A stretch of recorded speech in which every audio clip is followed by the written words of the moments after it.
Hi,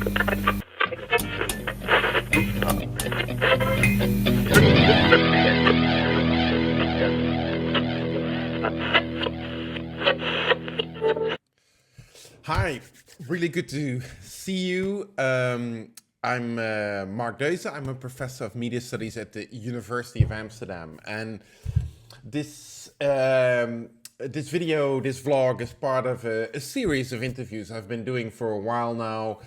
So I hope you're going to check out all the other interviews with mostly media professionals and to some extent media academics that are working in the field of labor in the creative industries, in the cultural, media, and creative industries, that focus on worker rights, on well-being, health, and happiness for those who have turned their creativity into a career in the media. And today, I'm so happy to interview two people that I've been a big fan of for quite a while, both of them with incredibly inspiring activist backgrounds when it comes to standing up for the rights of workers in the creative fields, who protest exploitative regimes in the cultural and creative industries, and who stand up for the rights of marginalized or otherwise less privileged colleagues and peers, as well as having established records as inspiring academics, researchers in the field of creative and creator studies. My guests are Tanner Mirrlees, and Tanner is a professor of communication and digital media studies at the Faculty of Social Sciences and Humanities at Ontario Tech University in Oshawa, Canada. And I mean, he served on so many roles throughout his career and his life. He's the past president of the Canadian Communication Association. He's an active member of the Tech Lobby Project, the Jackman Humanities Institute, the Theories and Practice of Digital Labor Group, involved with the Center on Hate, Bias and Extremism, a dedicated scholar and activist throughout his life and career. His PhD is from York University and Toronto Metropolitan University's joint graduate program in communication and culture.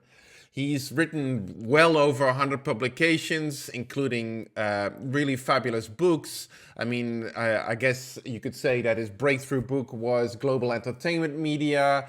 He's written a book on the link between the American cultural industries and the United States government, specifically its army. And most recently, he published the fabulous review book that I assigned to my classes, Work in the Digital Media and Entertainment Industries, A Critical Introduction. His work is interdisciplinary, and specifically when it comes to our conversation today, his focus on critical political economy in the cultural and technology industries, on sustainability of both careers as well as the environmental footprint of these industries, and his focus on work, labor, and creativity in the media are, of course, primary interesting for me and for this series of interviews. My second guest is a very, very dear old friend, David Craig, who works at the Annenberg School at the University of Southern California, where I was very privileged to spend a couple of years as a Fulbright scholar, long time ago, well before David's tenure there. He's an associate professor of communication and director of the Global Media and Communication program at USC. It's a joint program with the London School of Economics. His research and teaching focus on global as well as national media industries and creator culture. Like Tanner, he focuses on the link between work, labor, creativity, and political economy. So very much interested in questions of power and inequality for different people, different media professionals, content creators throughout these industries. He's also a veteran of film, TV, web, publishing, and stage productions. He's a former TV programming executive at A&E and Lifetime. He's produced more than 30 projects that have garnered over 70 Emmy, Peabody, Golden Globe, GLAAD, and other awards and nominations, including 2 personal Emmy nominations. And importantly, he was one of the inaugural Peabody Fellow Scholars. Strong record of both media making, media activism, and media scholarship. Our conversation was a lot of fun today. We're kind of fanboying over sort of the rise of the labor turn in media studies and communication research scholarship. You know, more and more of our colleagues are beginning to take the production context and its often problematic nature in the media industry seriously. We've been discussing, how do we combine our roles as people who care about media professionals, having a professional background or a practitioner background, a creative background, as well as being a scholar. How do we translate the things that we observe and witness and participate in as scholars and professionals into the classroom? I mean, we want to prepare our students in a very realistic way for the media industry, because that's where they all want to go. And at the same time, we also don't want to, depress them or warn them against the industry, because we all love turning our creativity into a career. And look, this is what sets David and Tanner apart from so many others, and the reason I hope you're going to stick with us during this conversation. I would argue that it's almost easy to be critical of how things work in the creative field, to look at content creators and vloggers and influencers and see highlight their dependency on technology industries, on platform companies, on algorithms, and constantly changing rules and procedures and protocols that they have little or no say in. Yes, of course, we can highlight exploitation and discrimination and all that kind of stuff that's happening, unfortunately, in the creative sector. But their focus, and I'm trying to make that also my focus, is much more on opportunity for agency, highlight efforts towards resistance, towards collective organization of workers, towards ways in which media professionals actually, despite and sometimes thanks to the circumstances, the systemic circumstances of their industries, make it work and tell incredible stories that we now need more than ever in this polarized world. I hope you enjoyed this conversation, and check out all the other interviews in this series, and hope to hear from you soon. Both of you so embody this notion of not just an academic, but also, being creative in all kinds of other ways, being an activist, being, involved in all kinds of different things. I mean, there's a mutual shaping going on there, but if you had to put the finger on it, what would that be? Is it a matter of perspective? Is it a way of making connections? Is it simply a coping thing? So we didn't prepare this, but I would love to get your thoughts on this. Into a bit of an activism, creativity, and academic question. I absolutely love it. I mean, I can give you sort of a little bit of a sense of where I was coming from. And I mean, in retrospect, I don't know if it was a fully formed, like, rational decision. It felt more out of necessity, more out of a need to express myself in ways that I felt kind of impelled to due to the conditions I was experiencing, both at a collective social level and perhaps personal psychological level. But I mean, I've been engaged in various types of activism since the mid 90s. I think if I were to situate myself or contextualize myself historically, I came of age during the alternative globalization movements of movements surrounding, the World Social Forums, the large kind of campaigns against, like, big global corporations, the new type of renewed situationist practice of détournement or culture jamming, right? At that moment where Adbusters was really big in the 90s. So that was sort of a moment of my formation. And at that time, I was also, as a first-gen university student, pursuing an undergraduate in theater and English studies. And I was acting in a play, I was co-creating plays. And one of the very transformative moments for me was when I was in a play called Waiting for Lefty, which is a Depression-era agitprop play by the great sort of American lefty playwright Clifford Odets. And we sort of visited that play for our present moment. And then we extended sort of the vibe or the ethos of that play by basically co-creating an agitprop, agitational propaganda play against the Ontario Conservative government during the first wave of austerity or neoliberalization of public service provision in Ontario. So that was part of my educational experience. It was also part of, I think, a need to connect and collaborate with other people in a shared project that would also result in some kind of symbolic output or outcome that wouldn't just be art for art's sake, but would be sort of art that was saying or doing something to intervene in the social, perhaps to raise consciousness about the problems of the world, and again, tried to intervene to change those conditions. So very early on, I was interested in Brecht and the A effect, and just the political possibilities of theater. And I was in a punk band called Dystopia at the time as Of well. course. And it's I feel somewhat naive or even sort of it's like the 90s seemed pretty cheery in comparison to the world we're living in now. But even, 29 years ago, 28 years ago, I did feel a great deal of angst about the circumstances of the world. And I wanted to work with other people to say something about those conditions with the hope of changing them. So. And how about you, David? You come from, of course, from the media industry. Being involved in so many productions, you're still ongoing releasing work. How does that shape who you also are as an academic, and vice versa? What is that like for you? So, my origin story, or if you want my villain story, goes back to third grade, where I grew up in the South in the height of the civil rights movement, and the only way I learned about social justice issues was through films that were shown both in my public school classroom, which were about race relations, and then in my Hebrew school, which was about the Holocaust.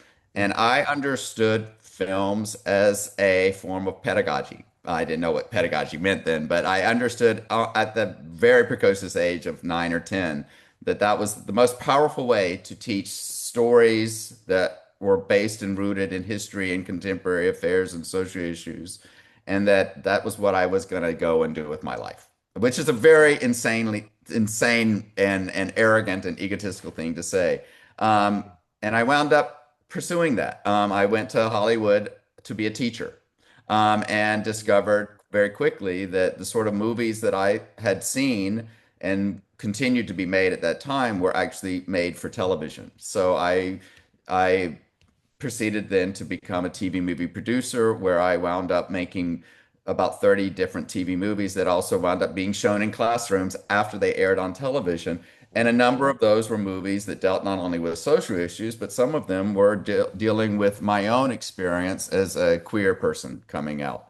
And this was also dovetailed with the height of the AIDS crisis and the battle for gays in the military and the struggles for marriage equality. So I came to Hollywood to be a teacher and an activist and a storyteller, almost in that order. And then I also got involved in media activism. So I became president of GLAAD here in Los Angeles. And so ironically, by night I would lead protests outside the studios, and by day I would pitch projects to the studios. So it was this very much a conflict of interest, but in my mind, these were just two sides of the same coin. It was all part and parcel of my career. I obviously then pivoted into academia much later than everyone else. I started in my 50s, and and was hired not as a scholar but as a teacher, only to run and teach these professional master's programs. So ironically, I would say that being a scholar, which was almost a gig, was my version of playing in a band.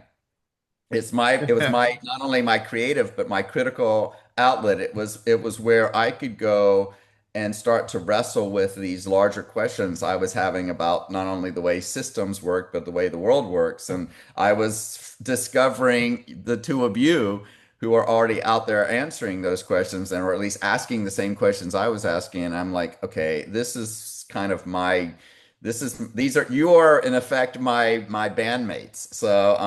So that was my version of playing in a band, maybe because I don't have any rhythm myself and I'm tone deaf. But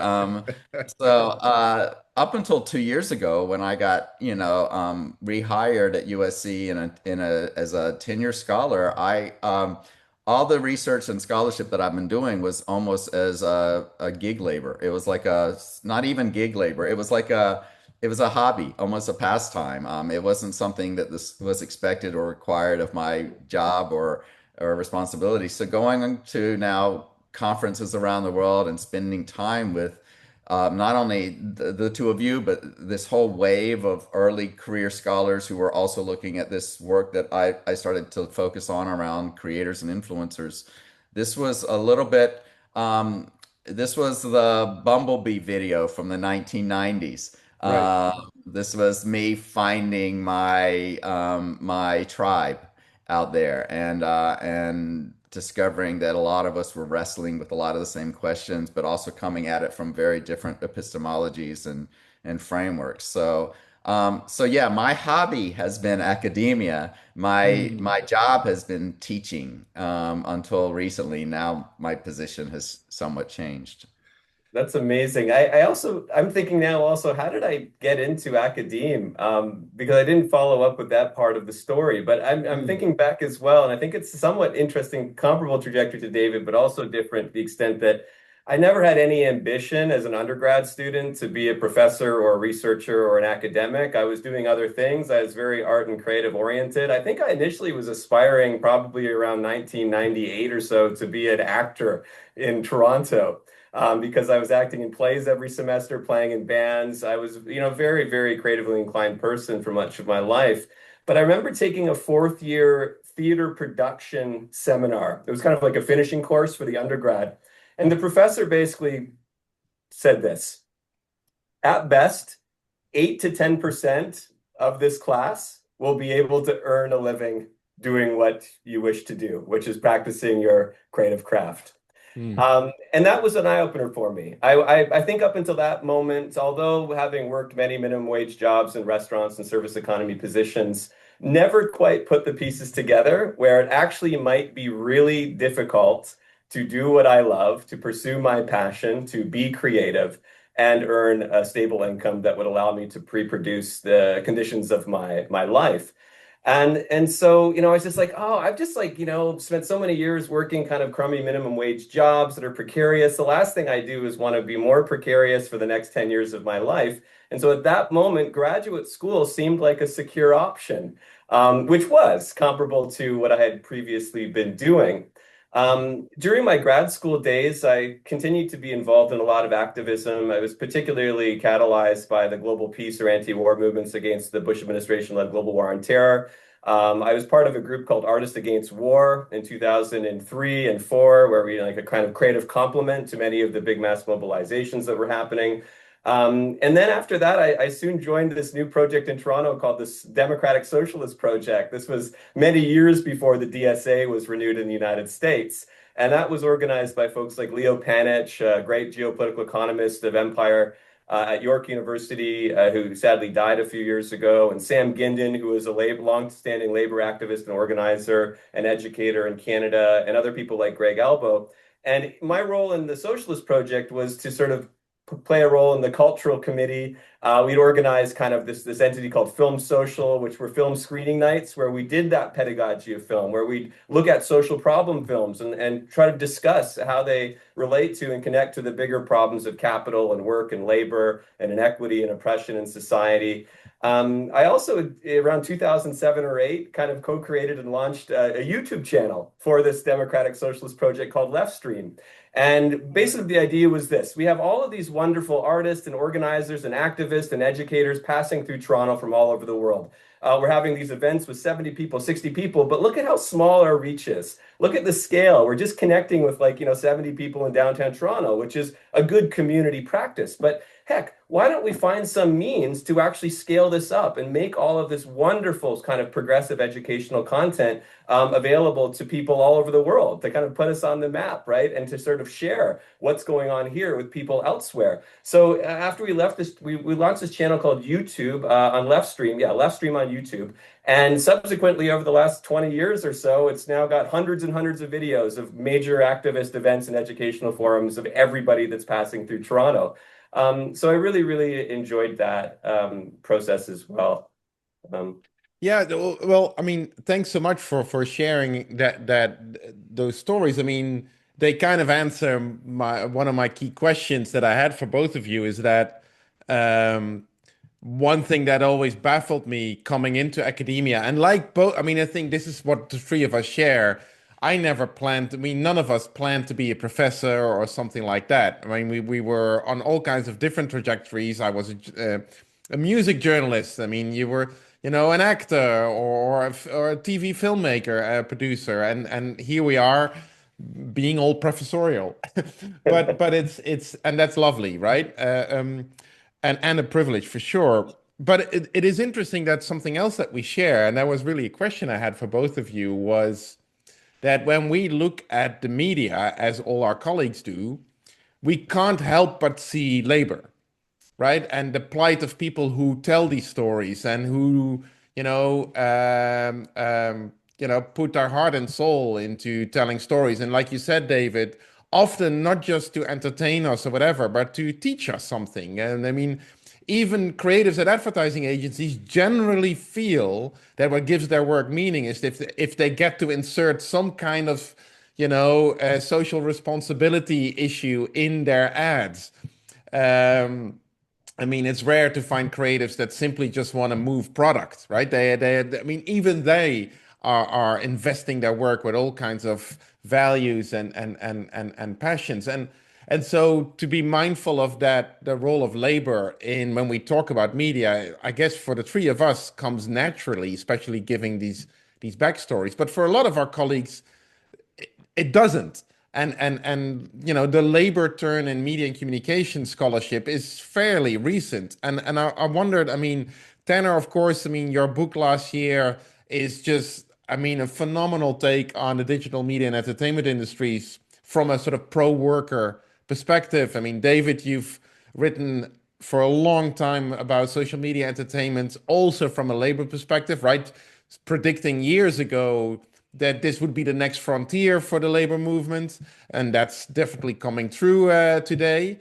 I wonder if you could reflect a little bit more on that focus on labor as an academic, and maybe also as we're doing that, help me answer a question that I often get from colleagues here in Europe that do this as well. And it's like, yeah, so now I'm all invested in studying workers in the media industries, and I'm mindful of the position they're in, the precariousness, I mean, the way they make it work or not. Uh, um, but how do I translate that into the classroom? Because I don't want to piss off or frighten my students, right? So it's, I mean, so maybe, yeah, your thoughts on the labor turn and how your role in it, and how do you take that into the classroom? I would really appreciate some reflections on that. David, you want Um, to kick us off? Yeah. Sure. I'll be completely honest and say that the first time anyone referred to my career as a form of labor, I took offense to it because Yeah. I didn't think of labor in that labor was a dirty word coming from an American sensibility, and I didn't understand. I it was a very normative, critical term that came laden with all sorts of other meanings, and I thought, what do you mean?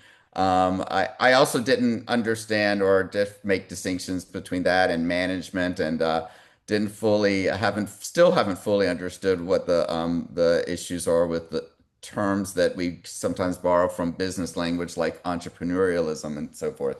But that's because I wasn't well versed and well rooted in a critical stance, and I'm still learning my way through Marxist studies. Mhm.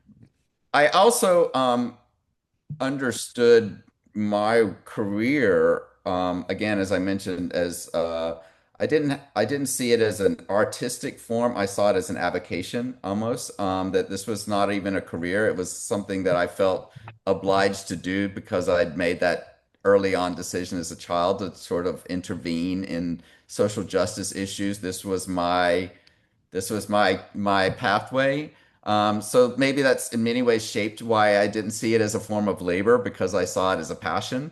Of course, that is a double-edged sword. And of course, what that does is it indulges and allows for all numbers of all forms of exploitation and abuse and toxicity to occur. And if I were to reflect back on the many choices that I made in my career, I was willing to indulge that sort of abusive, exploitative form of labor that is endemic to creative labor, because I had a larger goal in mind. I had a very clear, very direct, very deliberate focus, which is I wanted to tell stories that I thought could teach, enlighten, and intervene.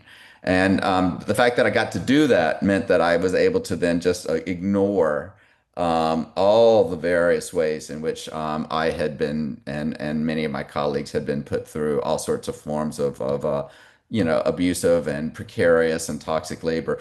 I made lots of very peculiar choices in upon reflection now of staying in jobs for much longer than many other people, enduring a lot of bad behavior because it got me what I wanted in the end of the day, which was I got to do the work I wanted to do. It was always about the work.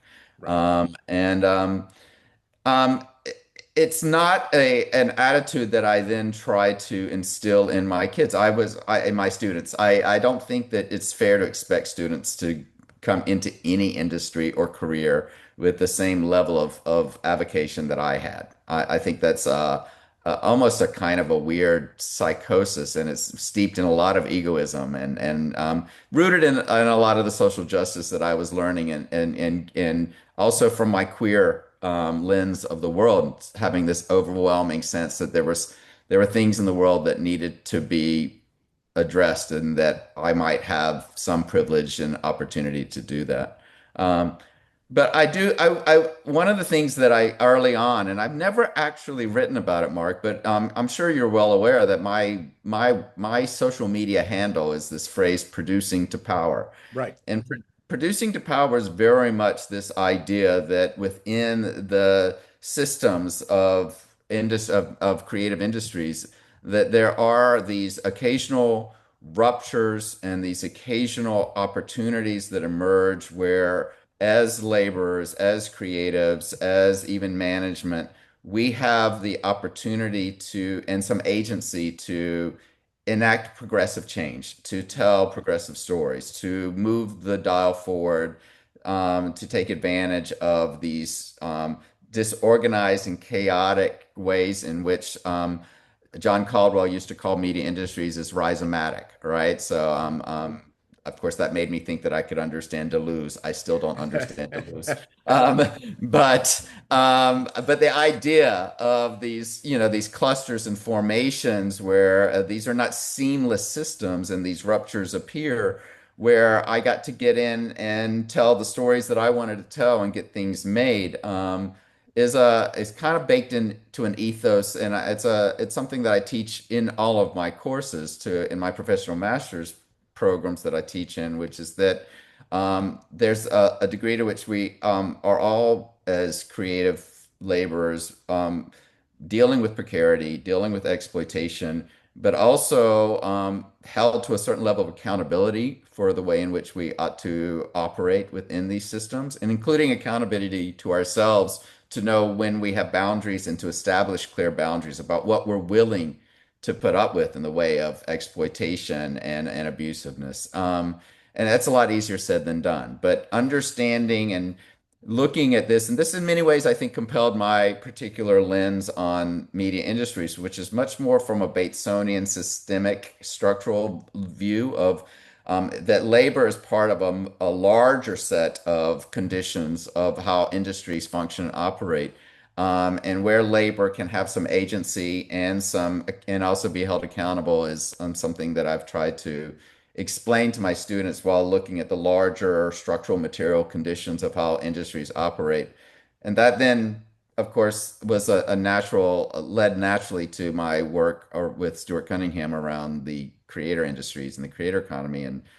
And through the lens of looking at this system, this alternative system that was emerging, but from a creator-centric point of view. It was Right. a natural progression for a producer to then do production studies and teach courses in producing, to then go and look at this new phenomena through a creator-centric lens. And I think we just got, to be honest, so lucky because it avoided some of the struggles that people have from a platform-centric lens or a techno-determinist lens. Right.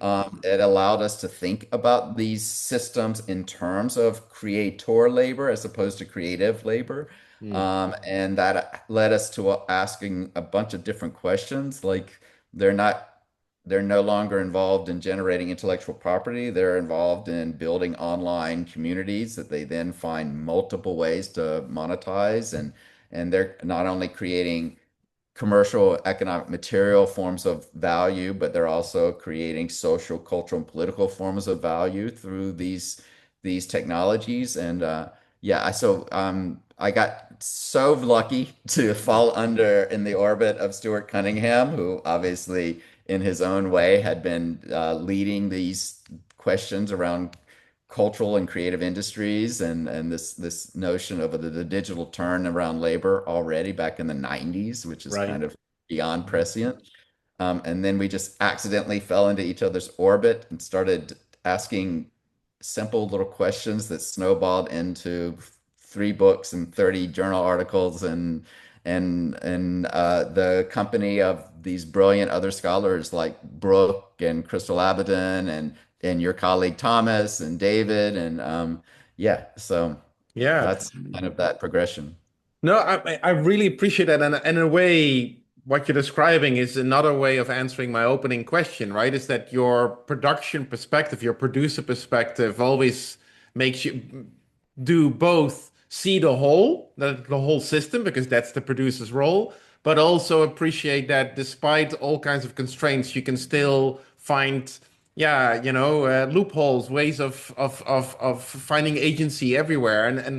And to me, that is exactly what I think set your work. And I mean, so now everybody's finding the labor turn, but tend to stick with just signaling precariousness or precarity, but don't take the next step. And that's what, to me, both your work really speaks to. Because Tanner, maybe switching the same question to you, because I don't know. I mean, I had to laugh a bit. I saw this review of your book, your last year's book. I think it was in Television and New Media or something like that, and it was, and the reviewer wrote something like, "Well, if you look at everything that Tanner is writing about, and it's so bleak and depressing, why should we care about the media industry at all?" And I was thinking, like, yeah, but didn't you see? I mean, every chapter has elements of worker resistance, of collective organization, of exactly what David is talking about, finding agency where there doesn't seem to be any. And that is exactly I mean, perhaps even our responsibility not to say, oh, everything's going to be okay, but and I wonder if that is not exactly the point of view you have, because you also create and are activists yourself. Would that be fair to say that, Tanner? Absolutely. I mean, I think if I can just, rewind the clock a little Please, bit yeah, and sort of talk about how I became interested in like work and labor as a researcher, more than just sort of an activist that was involved in various communities around, again, this group by this socialist project that was very much, worker centered, worker collaborating. was very much, working in solidarity with various worker movements at the time. But I never really saw that as connecting necessarily to what I was doing as a researcher or teacher, because the labor turn hadn't fully, I guess, come to fruition as something that was more established and institutionalized at the time in communication and media studies. So it took me about 10 or 11 years, before we got to that point at my university around 2012, 2013, when I taught the first course there called Work in the Information Age. And then it became like Work in the Digital Age. Then it became like Work and Labor in the Creative and Media Industries. And then it became like Work in the Tech and digital media entertainment industries. And so there was about 3 or 4 different iterations of this course that I designed and taught over the course of about 12 years or so. But I have actually colleagues in Canada to thank for it that were very generous in sharing their initial syllabi with me. So some of the first people in Canada to teach work and labor and communication and media studies were Vincent Moscow at Queen's, Yeah. Catherine Catherine McKercher, McKercher, yeah. and they had this volume in 2008 called Knowledge Workers in the Information Society. And then some of their students, particularly Enda Brophy, taught one of the first courses on work and labor and information and tech industries. Around that sort of era, you had Nick Dyer-Witherford at Western University, who had wrote, Cyber Marx, that was also a very interesting autonomous Marxist or operaismo kind of approach that would always center the agency of the worker vis-a-vis capital, right? And call for sort of these very grounded kind of assessments of trying to understand the limits and the opportunities for workers to be agential vis-a-vis these larger structures of capital and the logics that would constrain their agency. So that was one of the strands. But then around 2002 or so, in the Register, there was the first essay by Ursula Hughes on the Cybertariat. In that same volume, you had an essay by Andrew Ross that came before his No Collar book, which were very central. And so then, within all of this happening, I was focusing on other things as a researcher. But by around 2012, I had this opportunity in my university to design and teach this course on work in the information age, which was interesting because the criticality of the labor turn among like political economists and media industry scholars sort of twined, but in somewhat contradictory, sometimes complementary ways with the neoliberal turn of most universities that would say, of course we want a course on work and labor, of course, because we need to develop students with knowledge and professional skills that will then land them a career, and we need to be sufficiently industry facing, and we need to be a pipeline to industry. And so there was this interesting connection, but also a bit of a disjunct, right? So you had this whole generation of critical labor researchers, then in this opportunity to actually teach work and labor courses, maybe not always doing exactly what was expected or imagined of them by the larger administrative structures at the time. But that was an interesting compromise formation, I think, where we were able to really expand work and labor studies in academia and communication and media and cultural studies.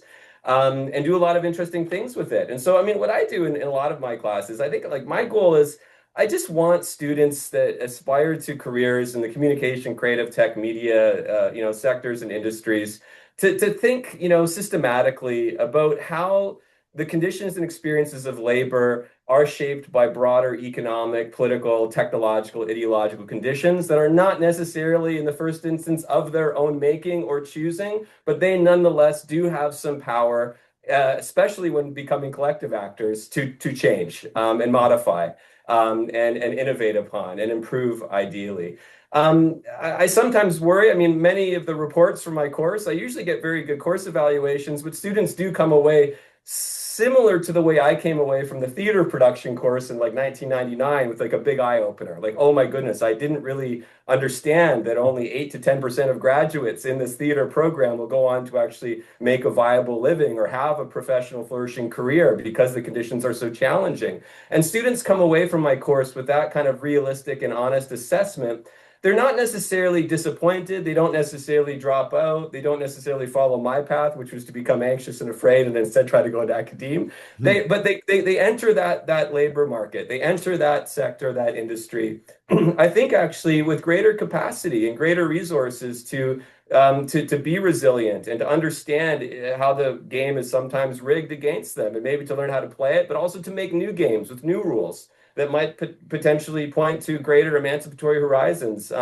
And I really also try to center like the rights of workers in this class, as opposed to encouraging students to see themselves just as like HQP or a resource for capital to use, which is very common, right, in just neoclassical economics. I say, no, you have power, you have capacity. The whole history of change within these industries and sectors has largely been driven by workers getting together, understanding the problems, the limits, the contradictions, the challenges, and trying to improve those conditions collectively. So I sort of balance, I guess, for lack of better words, the neoliberal entrepreneurial thrust of so much of the pedagogy and curricular development in these areas, with also sort of centering the worker as agential and the worker as potentially a collective actor. And students then can come away from this course with a very balanced assessment of what's going on, what the limits and opportunities of this career path are. And then they may just be, by default, neoliberal entrepreneurial subjects, hustling and pursuing gigs and experiencing all the mental health challenges and burnout and troubles that many of these workers face. And then they might also be able to explain or understand those conditions, not just as an individual problem, but relate their individual problems to this greater social totality, and then maybe join with other individuals as a collective working class to fight for better and improved conditions. Absolutely. And it is fascinating because now both, I mean, you just published a paper on sort of bringing all of this to bear on creators and influencers and making very explicit the problem of, or like the opportunity to acknowledge this is a new professional group, but the problem of not accurately defining them, right? And which in a way is also stripping them to some extent of rights that they certainly have. I know you've got forthcoming projects on this as well, so maybe we can just shift the focus specifically to that, in a sense of yeah, let's say let's follow the whole path of worker rights. I mean, there's some really interesting things happening. I mean, while creators have been around in various forms, I mean, David, you've written about them 10 years ago. I mean, Tanner, you've been operating a YouTube channel for God knows how long, so creators among us for sure. But I mean, now we're at a time where, prominent industry observers call this a creator economy, right? We see all the major, streamers like the Netify, Spotify, that might be the next step, Netflix and Spotify, turning investments towards creators rather than originals. Creators also beginning to organize them. You got the American Influencer Council. There was a brief attempt at a YouTubers union. There's some guilds forming left and right. I think there's an American politician who has called for a creator bill of rights.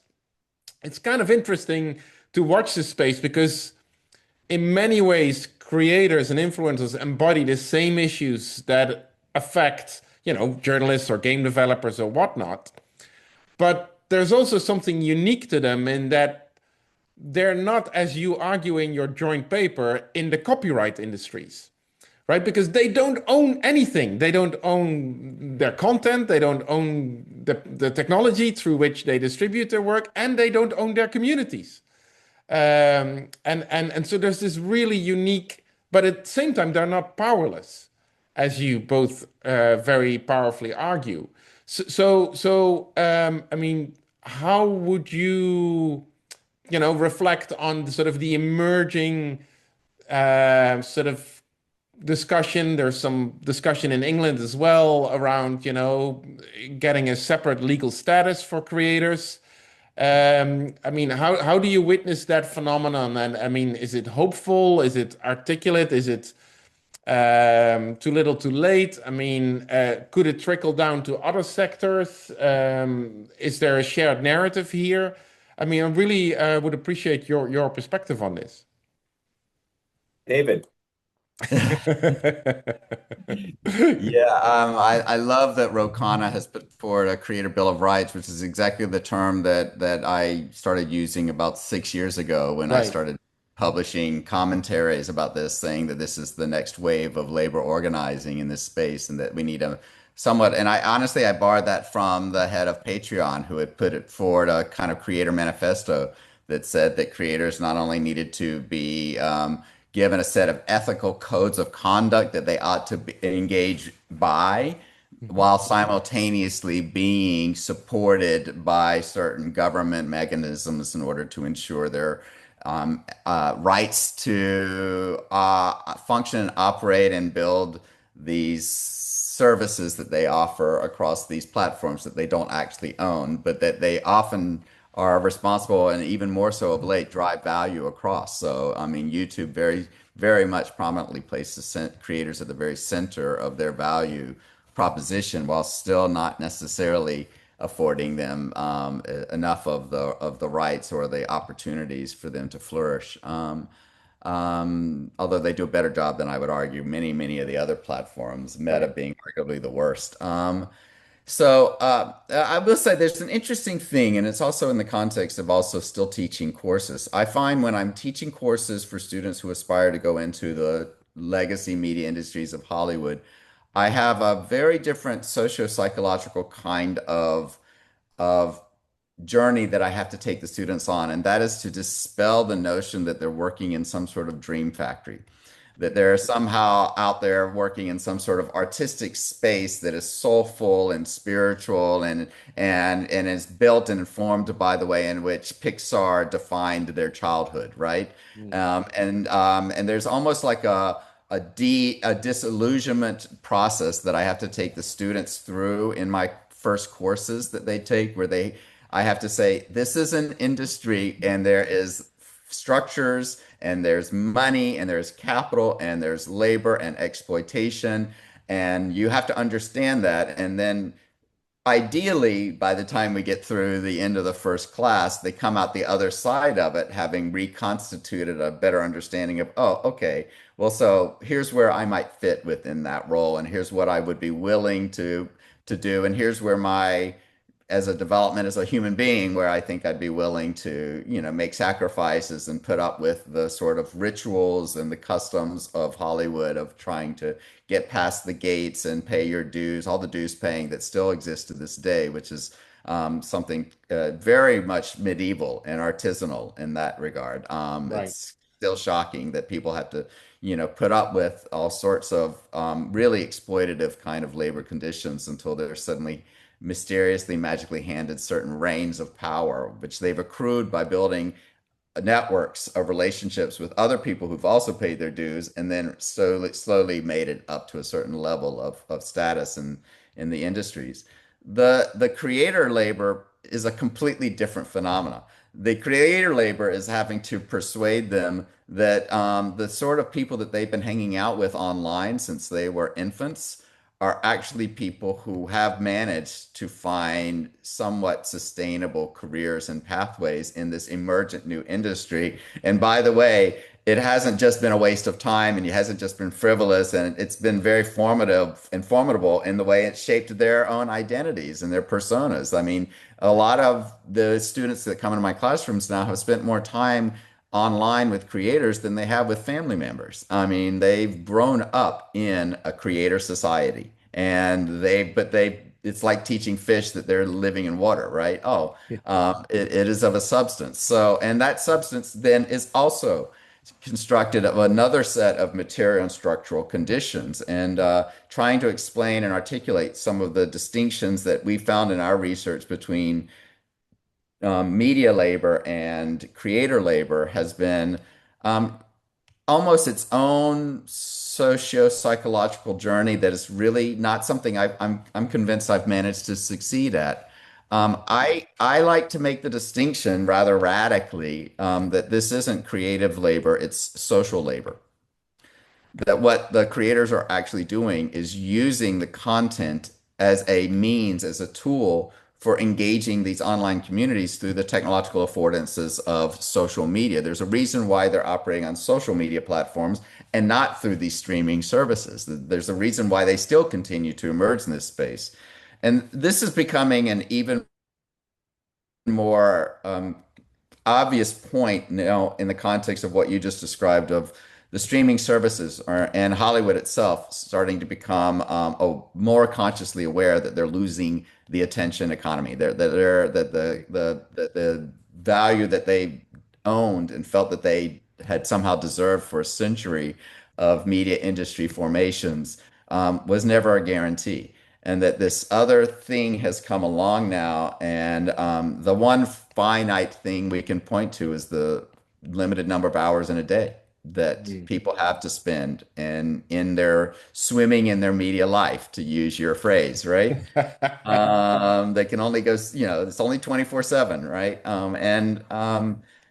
So the media industries are now having to come to terms with this other industry, this other phenomenon of the creator industries, and in many instances, I'm like, I'm not. It sounds smug and pretentious, but it's a reaffirmation of the things we've been studying and identifying for 10 years. Is that you can't just hire a creator to go over and make a Netflix show. Right. You can't just buy creator content and then repackage it and post it on a fast TV channel and expect that people are going to suddenly show up. That it's something that Tanner and I wrote about in great length in this article that you're referring to. Is that creators, if only defined by their content, is a losing proposition. Right. It does not fully articulate the function and value of what social media creators do that is quite distinct from what media creators do who've been generating intellectual property that they've found countless ways of exploiting and monetizing. But it also comes down to the frameworks that you look at. So yeah, are they also doing merchandise? Are they also selling experiences? Are they also turning in, is Mr. Beast launching a theme park in Dubai? Yes. So there's a way in which the business models and revenue streams emulate a lot of what we see in media industries, and that confuses people. Like, oh, they're just shills for advertisers. That's really what creators are. They're just the 21st century version of celebrity endorsers. And you're like, no, that's a mistake. That's really, or they're just the next iteration of the filmmakers. And I'm like, I don't think you're going to find the next Denis Villeneuve and on YouTube. I don't think that's happening. They're not there serving that point. And the best example I would offer in this regard is the fact that creator culture is not monolithic and it's not globally the same. Creator cultures function in relationship to the media industries and advertising industries and all other forms of economic generation in very different ways when you go from one market and territory to another. So I just finished studying creator cultures in Thailand, Chile, and Israel, and see very different structural material and sociocultural and political conditions in which these creators are trying to operate in those different worlds. And as you know, I got to write a book with co-authors on China's creator economy, which is almost bears no relationship to the media industries at all. The wealth of what Chinese creators are known and are sponsored and afforded the right and opportunities to do, and quite lucratively, is to disrupt the entire consumer economy of China. Their job, they have less to do with disrupting what goes on in TV or in the theater and more to do with what goes on in the shopping mall and in the e-commerce platform. So we're looking at a vast span of ways in which creator labor doesn't even make sense framed solely in terms of media labor. Those are the sorts of challenges that I'm facing in the classrooms as well. Right. Yeah. I mean, it's so interesting, right? When we think about like the genealogy of concepts or identity positions or subject positions that are, literally brought into being and made material and concrete through practices of governmentality, state, corporate, and otherwise. Like, it seems to me that the creator is a strange new social construction of sorts that, we're still basically locking in place or finding some way of settling upon, something that governmental and corporate institutions and legal policy and regulatory communities and academic theorists inside and outside of common media studies and around the globe even, right, at a comparative level, haven't really fixed in place yet. So it's still very much like a work in progress, I think, conceptually and maybe also institutionally, politically, and economically.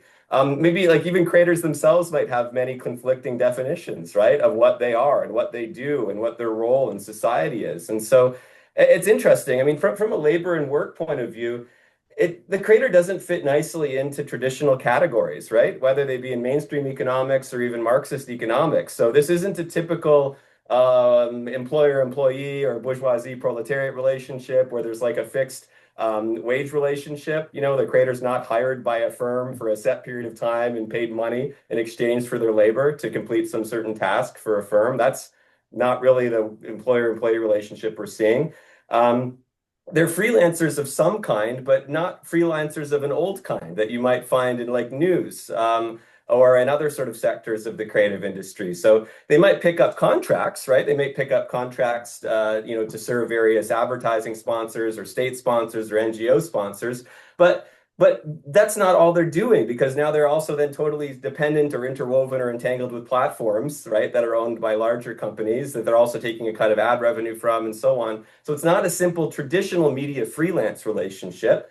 Then you have the idea of the creator as just an entrepreneur. And yes, they definitely are entrepreneurial, but they're not totally free at the same time and maybe the way a traditional entrepreneur might be because they're relatively then dependent upon all these other actors, right, that are part of the larger economies of tech companies and platforms and then larger advertising and branding agents and then their communities themselves. So and then the fourth piece might be like, well, is this just digital labor? But the digital labor, then going back to Terranova's old concept of free labor, which gets taken up as the prosumer labor, the big debate about are we working for free when we're logged into, Instagram or Meta because our data is being aggregated. And so you have that fourth kind of conceptualization, but all of these kind of come together in ways that don't necessarily sync, right, or hold that neatly. So I think like the creator itself is still like a work in progress, conceptually and in terms of governmentality. And I think it's a train of contestation and conflict right now, right? I think as David sort of knows very well, being sort of such a foundational developer and contributor to this whole sphere, that this is a contested concept. The creator is a contested concept that is being fought over by a lot of different actors with a lot of different interests and orientations that are making claims to it. And I think that the piece that David and I wrote last year is really trying to get at that point, right? Right. Like, don't take this for granted as a thing. Don't reify this. Don't just turn this into something always already fixed in place. Let's take a step back and do sort of more metacritical, metacognitive sort of assessments of how creators are being constructed by a whole range of institutions in society.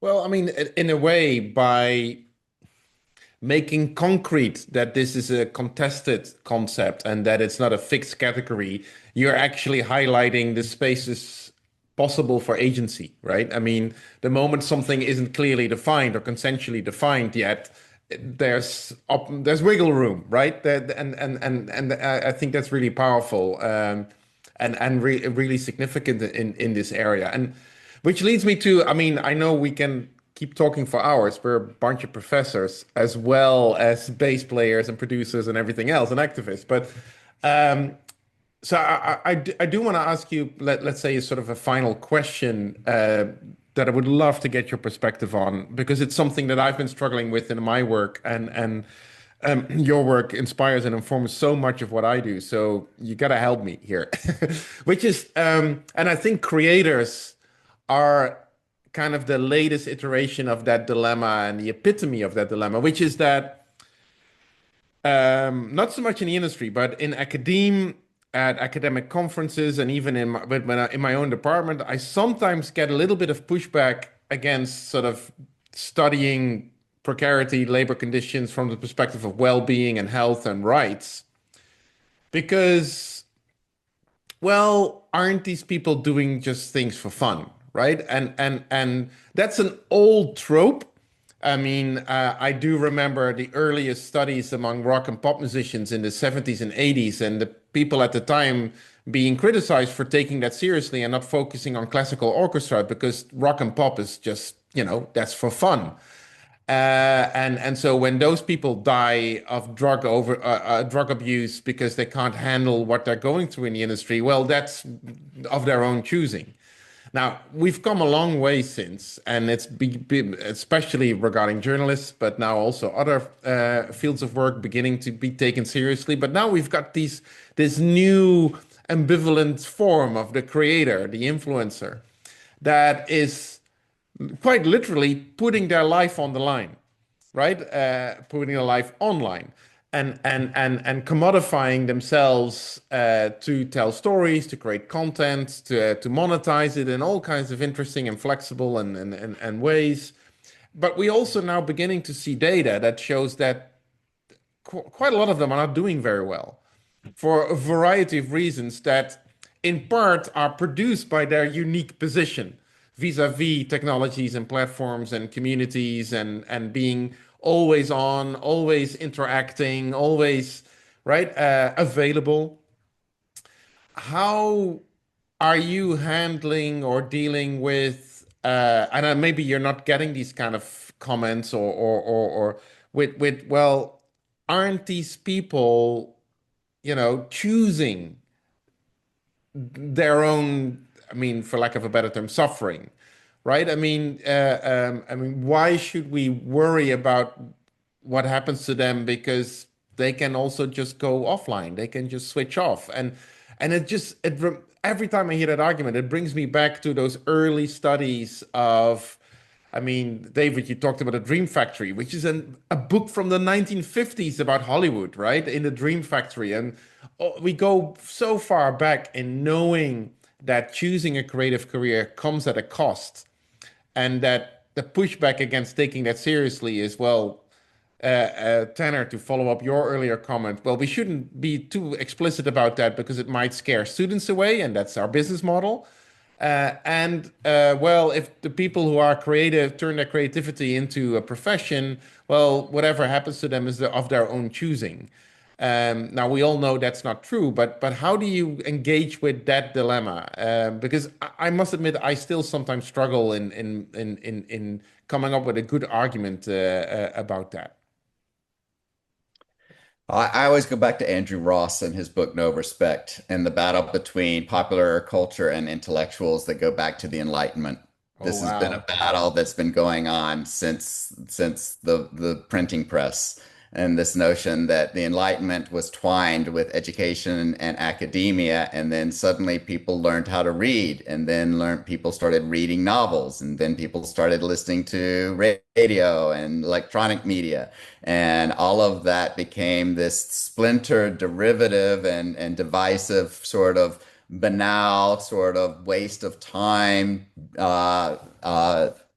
frivolity, and this concept even of entertainment, which I find somewhat I didn't realize was a pejorative until I came into academia. This notion that what people do in the way of making meaning in their lives, and including the way in which they go about spending what little bit of free time they may have, is somehow frivolous and should be derided. And it's just, I'm so bored with what is so clearly a Bordeauxan kind of opinion. And it's usually, this is where I get very angry because I'm Good. like, okay, here are, I mean, this is Foucaultian levels of the academic panopticon of people sitting in their ivory towers and looking down and judging people and then wondering why no one's paying attention to them because they have no interest in being able to use the means through which we've developed to communicate and exchange and share and make meaning and share ideas out in the world. And we end up just doing it amongst ourselves, carrying on our own little conversations behind our expensive firewalled journal articles in a language in academlish, as I call it, that no one even fully even understands what it is people are even saying. It just absolutely spins me right out. The notion that societies haven't always organized themselves around the storytellers and the myth makers and the narrativists and the people who've been able to take them sitting by the fireside or painting cave walls and telling them about their own existence and their meaning and their purpose and their value on this planet is to me so patently absurd and objectionable and wrong. And the fact that you all as musicians aren't out there delivering an actual service to your community by sharing your love and passion for what music can do to also heal and provide a balm and provide a release and provide an escape and provide a moment of clarity away from the contours and structures of capital and labor and oppression and political systems is to me just so patently absurd. What entertainment has done is to provide mental health in a capitalist world, and then to then deride them for having mental health issues for doing that, to me is just almost a kind of cruelty. Sorry, I get on a high horse about this. No, I Um, love it, David. I really appreciate that. Thanks. I That mean, that how warms my dare heart. you accuse these people who, many of whom were found their way into this creator space or over in the media industry space for the exact reasons I described, because they were queer kids, Jewish kids living in the South in the height of the civil rights movement, trying to make meaning of the world. And it turned out television was my basis for which I saw liberation and resistance and a way of escaping and finding meaning and reason and purpose out in the world. I saw it whether it was watching Holocaust documentaries or The Boy with the Green Hair or the autobiography of Miss Jane Pittman, the same sort of media that when I was coming into the media industries to work was often derided. Oh, that's just TV. You're not a filmmaker. Oh, and then I went into cable and started working in cable, and they're like, oh, well, that's not broadcast television. That's cable television. You're just doing music videos with Madonna, who's destroying the humanity. And I'm going, oh, really? Okay, tell me about that one film you've been working on for 15 years. I've made 10 that reached 10 times more people and are now being shown in classrooms all across the country. But please. Tell me more about your homicidal shark or your Death Star. So, I just find this just the same patterns of it's twined with the same, patterns of media moral panics that we also keep going cycling through. And it's not to delegitimize the very real, palpable concerns that media has played in the way in which we now function and operate in society, but to occupy that deeply normative position that entertainment is somehow banal and meaningless, and they deserve what they get for choosing these careers. I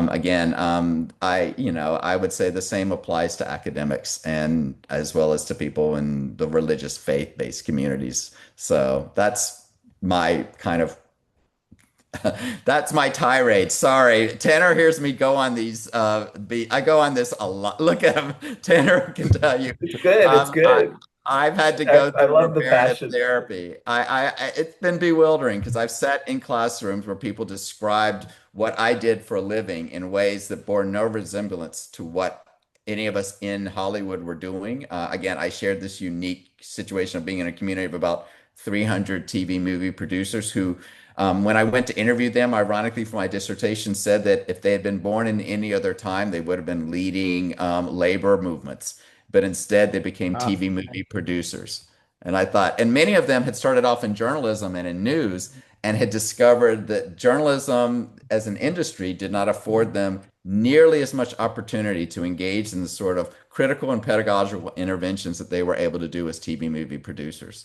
That It was, raises I love that point. If I could just interject as well. I yeah, mean, I think it please. speaks to the different post-New Left trajectories in the United States, especially. So one of the jokes among many sort of left academics that might have, not achieved all of their revolutionary goals that they'd hoped for as 21-year-olds or 23-year-olds is that, after the New Left, there were, very few spaces where people could go to still try to carry on those traditions of emancipation, labor and work struggles, collective organization, imagining and trying to fight for a better world, another world is possible. And so the three trajectories post New Left the United States, where academe was one career trajectory. The other was the labor union bureaucracy, basically. So you moved into that official organized labor. And the other, I think, as David has taught me, impressively so, has been the creative and media and cultural industries, which of course offers and affords far more space for this politics that I think in my earlier days as a political economist and a critic of most of these media and cultural industries wouldn't have fully understood or addressed carefully and thoughtfully. So I always think, David, when these types of very, very impassioned discussions start taking place. So it reminds me of that.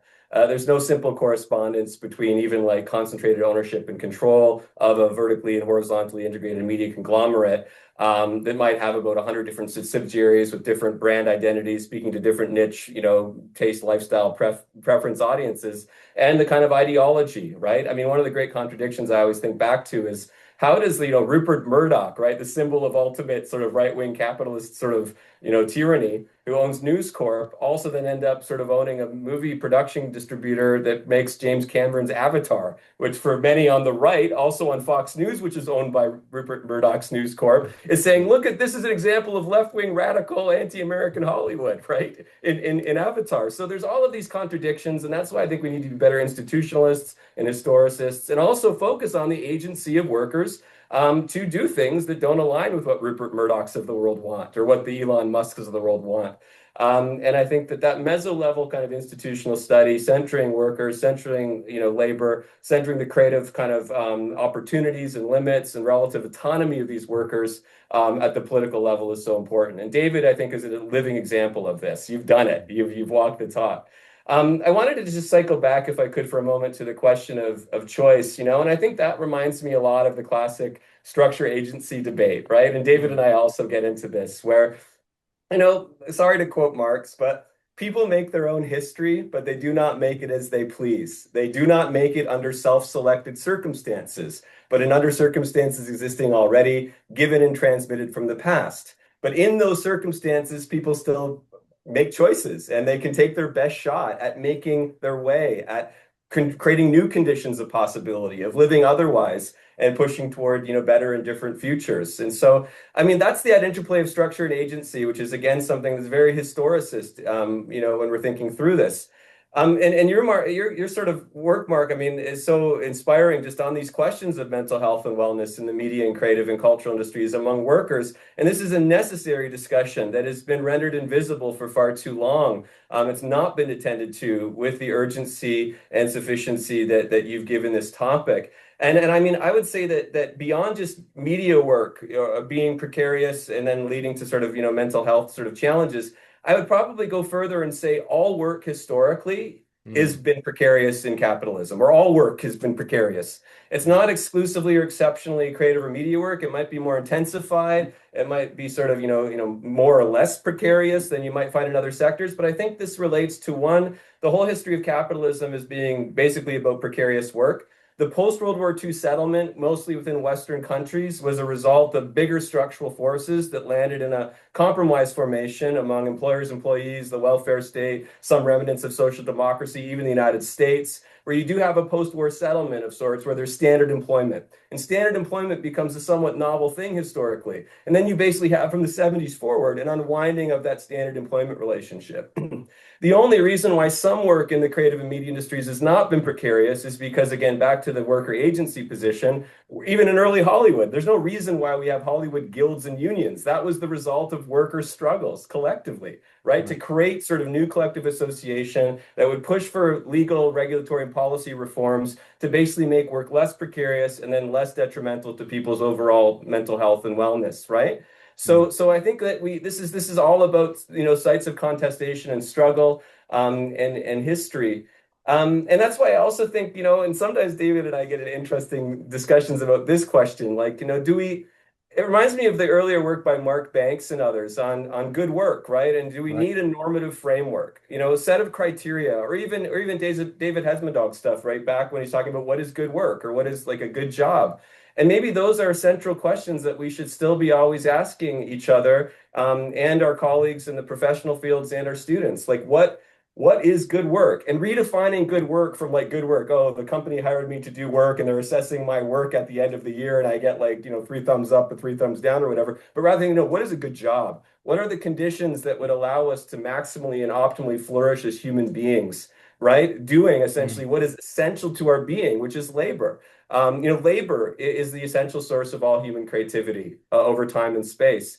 And so what conditions allow that creativity to maximally flourish? And then what conditions actually undermine it or negate our potential as human beings to be creative in the most optimal ways? So, maybe we need to sort of revisit these bigger normative criteria for, what is good work, and then apply that criteria to assessing these conditions with an eye to the actual lived experiences of workers, using, like, again, more of a participatory methodology that allows us to engage with workers on their terms, And then also maybe elevate, their conditions and experiences and share those stories with others. And maybe that's the best we can do, right? As academic labor work study scholars, is that to elevate the stories of workers themselves and all of their contradiction and complexity, and also kind of promise. So I think that's maybe where it would go. Thank you so much, Tanner. And I think that's a beautiful, yeah, for me, it describes what you, both of you have always been doing and consistently so, and moving beyond simply pointing fingers and what's wrong, but showing all kinds of different complicated ways in which you can, I mean, to share with you, I mean, I've just finished a course similar to the kind of courses that both of you teach here in Amsterdam. And obviously, I mean, I've signed chapters from your book, Tanner, and I've signed work that you've done, David, on social media entertainment. And what is interesting is that students come away with, I still want to work in the media industry, but I've realized now that it's more complex than I thought it was. And maybe that's in and of itself hopeful, right? If something is complex, there's options. And doesn't mean that it's going to be okay no matter what, but there's options, and as long as people like you keep shining a light on those options and forms of resistance, or people within corporate constraints still doing exactly what you're saying, David, pedagogical work, right? People put stuff in movies, in ad campaigns, in games that are incredibly hopeful and inspiring and informative, just as journalists report on lifestyle and which is also incredibly important, and people feel seen, and that's the power in and of itself. So I just want to thank you for your time, and thank you so much for your research and your work and the way you put it out in the world, not just in your books and your articles, but all the other ways in which you stand up and speak out. I think that's incredibly powerful, inspiring, and it's a model for me as an academic. So just thanks so much, and I hope to see you on the road very soon. Thank you, Mark. This is a real treat. Really appreciated the discussion with you and David. Thank you so much. Likewise, a great honor. Thank you so much, Mark.